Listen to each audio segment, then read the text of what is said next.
வணக்கம்ங்க. நம்ம எங்கே வந்திருக்கோம் அப்படின்னு பார்த்தீங்கன்னா, மார்கபந்தேஸ்வர சுவாமி திருக்கோவிலுக்கு தாங்க வந்திருக்கோம். வேலூர்லேருந்து 15 கிலோமீட்டர் தள்ளி இருக்கிற விரிஞ்சிபுரம் அப்படிங்கிற கிராமத்தில் இருக்கிற மார்கபந்தேஸ்வர சுவாமி திருக்கோவில்.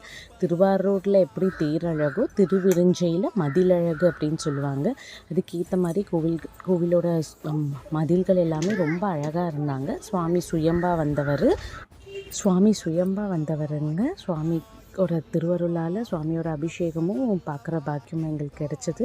அதே மாதிரி என்ன கோவிலோட விசேஷம் அப்படின்னு பார்த்திங்கன்னா, குழந்தை பேர் இல்லாதவங்க கார்த்திகை மாதம் கடைசி ஞாயிற்றுக்கிழமை அன்றைக்கி இங்கே இருக்கிற குளத்தில் குளிச்சுட்டு அன்றைக்கி நைட் ஸ்டே பண்ணி மறுநாள் சுவாமியை வழிபட்டாங்கன்னா அவங்களுக்கு குழந்தை பேர் கிடைக்கும் அப்படிங்கிறத ஐதீகம். அதே மாதிரி இங்கே கோவிலுக்கு வரணுன்னாலே நம்ம ஜாதகத்தில் எழுதியிருக்கணுமா, அப்படி இருந்தால் தான் வர முடியும் அப்படிங்கிற மாதிரி சொல்கிறாங்க.